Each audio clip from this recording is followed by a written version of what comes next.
Stem cells may help rehabilitate a sclerotic. Multiple sclerosis patients' brains repair themselves may be helped by stem cells. In a tiny clinical study, an Israeli stem cell treatment that aims to repair the brains of people with multiple sclerosis has showed promise, with many patients reporting positive biochemical changes and decreased disability. Biopharmaceutical firm NeuroGenesis tested its tailored NG01 treatment on individuals, giving it in two separate ways.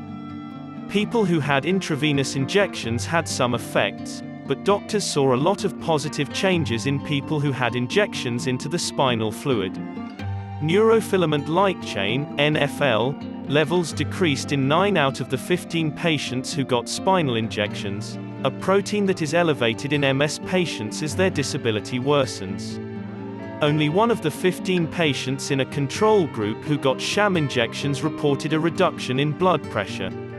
In the 9 patients who had the spinal injection and saw a reduction in NFL levels, all but one saw an improvement in their disability scores 12 months later.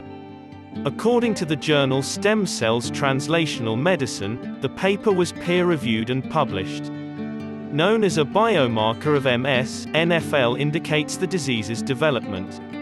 According to Tal Gillett, CEO of NeuroGenesis, it's significant that the biomarker decreased after the treatment was provided. The Hadassah Medical Center in Jerusalem created the NeuroGenesis technique, which involves taking bone marrow from a patient. The damaged neurons in MS patients' brains may be repaired using augmented stem cells taken from the bone marrow.